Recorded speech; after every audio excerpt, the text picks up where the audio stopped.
All right, guys, welcome back to the channel. Today, our friend Truckmaster is here again with, unfortunately, some bad news. So a couple videos ago, you guys saw we had the Blue Dodge down here. We swapped the transmission into it and started putting his compound turbo kit on. And when we pulled that thing off the trailer, we did use a little bit of starting fluid, but I'm scared that the starting fluid is what caused the head gasket to actually blow. Whenever you got down here, what do you think it was? Maybe, I don't know, 5 degrees that day? Yeah, it wouldn't start. The truck absolutely would not start. So we were like, well, let's just run to town, get a can of starting fluid. We can get this thing in the garage, get it warmed up.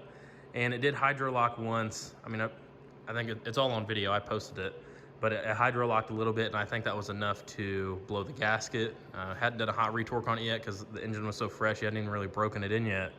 And I think that was just too much, the high timing. So I'm using a customer truck for reference, but basically what I'm gonna do, I'm gonna tear his truck down to this point and then use this little indicator and check protrusion of all the pistons as long as there's no visible damage. If there's visible damage to the cylinder walls or anything like that, we're gonna have another issue. Dodge for sale. Dodge for sale. But I don't think that's gonna happen. I think the firing and the gasket's just gonna be blown out. So I think what we'll do is we'll check all the pistons, verify that all of them have the same amount of protrusion, if none of them are way out. And as long as that's good and the cylinders look good, we're just gonna put a new gasket on it and hopefully be good to go. And then I'm also gonna go through everything else on the truck that I think I can while I'm here to get the thing good and solid, where you can get in it over and over again, put it to the floor and not worry about it breaking. So. That's the goal. You should be able to get in that thing, floor it all day and it not break. I'm gonna give her the berries. Yeah, it's a pretty hot truck, but it should be able to handle it. I'm a firm believer that not doing the hot retorque and then giving it the ether, I don't think it would happen if it was hot retorqued at the time, but you'd be surprised how much those studs will move, especially with an O-ring to get a good gasket crush. And I think that that's something that we probably should have tried to avoid. We should just try to pull it off the trailer, but the burnout you did really finished her off. Well, I'm glad I did the burnout, because if I would have done that, in my driveway, if I would have done that somewhere else or put it to the floor on the street and coolant would have went everywhere, it would have been a nightmare. I mean, who knows how far out I was from the house. I probably would have ended up getting the truck towed back to my house. Right, exactly. So it was kind of a good thing that I did that, tested it in my driveway. Mm-hmm. And this truck here, it was actually leaking in a very similar spot. So yours, the gasket was blown out on the front. This truck, it was actually leaking down the side here. So at first glance, it would look like the thermostat was just leaking down, but it was actually a line from about here all the way to here, and the gasket was just blown out, and it was just moist around this. And he said it didn't really lose coolant a lot, but I didn't want to take the chance of the same thing that happened to you happening to this customer, so we went ahead and we're gonna get his head fixed up as well. Josh is gonna be getting out of here for now. We do have to get this other 12 valve wrapped up, and then we'll be pulling his truck in to figure out the damage. So for you guys, we're gonna jump to that right now, but it's gonna be a couple days for me. But for now, see you later, Josh. Thanks. See you later. Boy, let me tell you what a day it has been so far, guys. I have been just running around all morning. You're gonna have to excuse the heater also. It's cold in here, I gotta warm up. But we just wrapped up the head gasket on the 12 valve last night that we were working on. The video may or may not be posted, maybe before or after this one, I'm not sure. And we have a new dipstick for it in the back of my truck. I was able to find one of those, and then we still have some wiring to fix on the right rear turn signal's not working. Replaced the bulb, didn't fix it, so we have to dig into that. But I have to get the head off this thing. We have Truckmaster's P-Pump 24 valve dump truck. He calls it the dumpster Cummins, pulled in the garage, and we're gonna find out what actually happened to this thing. Why did it blow a head gasket? So we're gonna start with draining the coolant. I'm gonna try to leave the compound turbos installed. I may pull just a small charger and lift the cylinder head off this thing and verify that the O-ring's still good, and we're just gonna gasket slap it basically. But that is the plan. We also have some new head studs to go into it.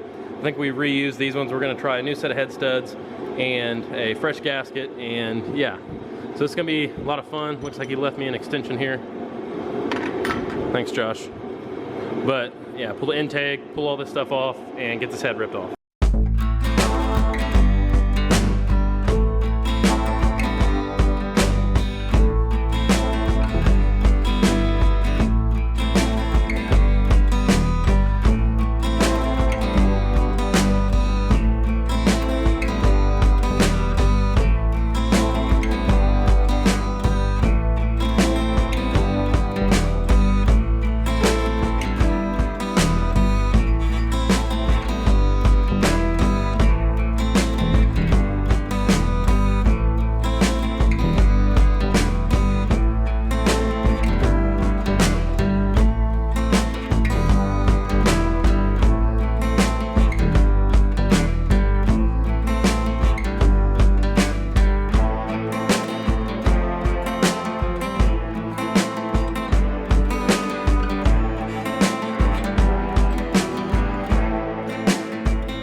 guys, I'm about an hour in, and all we have left to do is pull the studs out and we can pull this head.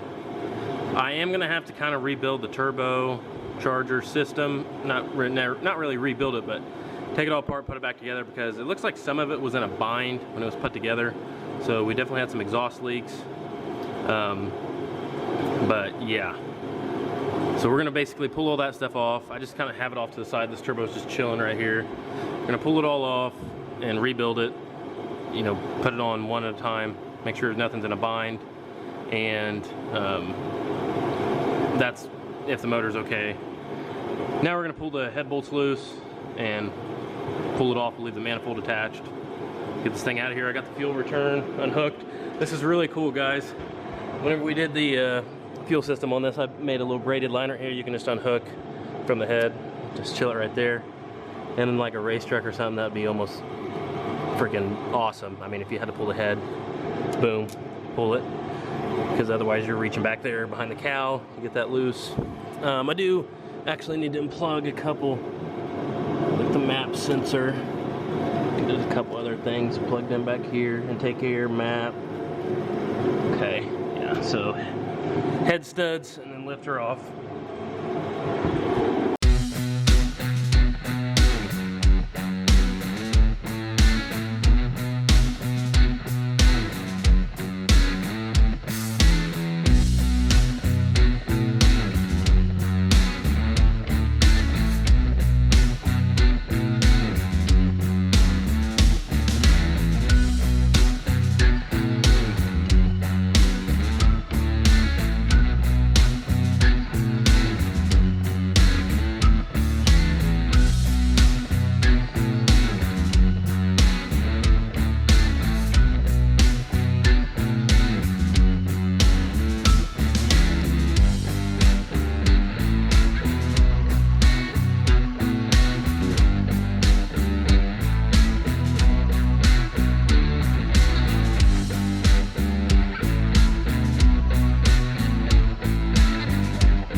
Alright guys, head appears to be fine. The O-ring's not blown out of it or anything. And I found what happened on the gasket. So it looks like to me what happened was, so this is a coolant passage right here. Goes up into the head. And it blew this chunk of it out right here. And then it went around the front. All this material right here is missing. It's all blown out. From right here, all this right here is gone. So I think the starter fluid made a ton of compression with a combination of the high timing. And when it did fire, that's where it went. It was right there. It blew that out. Like I said, the gasket material from here to here, this is all gone. So motor does look fine. Nice cross hatching still. He just had this engine built from Miller Engines. Not the whole engine. Sorry, I don't want to give them any bad credit. They did the shore block and we assembled the long block. We went up there and helped him put the head on it. And I don't think he ever did a hot retorque. So I think that with the combination of the starting fluid and the high timing just blew it out the front. But we're gonna get her all fixed up. This truck's been quite a bit of a headache for Josh. He's did a frame off restoration in like less than a year. We're just gonna try and make this thing, just try to clean it up for him, get it to where he can enjoy it and he can focus on his Duramax stuff. He's a big Duramax guy. So I know this was a huge project for him. He learned a ton about Cummins, but I think he really likes to stick to his Duramax. But what would be the fun in doing all this and not at least calling him and just pranking him and telling him that the engine's trashed, the cylinder one, the piston ring broke, and scored up the cylinder and the motor has to come out. I mean, let's try that. Hey, what's up? What's going on, man? Can you hear me? Yeah, what's up? Oh, I got some bad news. It looks like the piston ring exploded and trashed cylinder number one. Oh boy. I was worried about the cylinder wall itself getting destroyed. Yeah, it's pretty much smoked. I mean, the motor will have to come out. Yeah. Nah, I'm just kidding. It's good. Are you? Dude, come on, man. I got you on video. Really? I'm just like, I figured. Knowing my luck, you know. Yeah, no, it's all good. It just blew the front of the gasket out. Dude, seriously, I'm like crying, but I was trying to play it off. All right, guys, at this point, I am going to go ahead and close out the video, wrap this up. Next videos will be reassembling this thing and putting her back together. And I'm gonna redo those turbos, try to get them out of the bind that they're in. Everything's just kind of in a bind and just doesn't really fit the best right now. But without further ado, that is going to wrap up the end of this video. Be sure you guys leave me a like, subscribe to the channel, and also get entered in the giveaway, guys. There is like less than 10 days now left for the truck giveaway. 79 Cummins swapped power wagon, guys. You guys have to enter in that. Link is in the description of this video. It's 25 bucks to get entered. Without further ado, see you guys on the next one.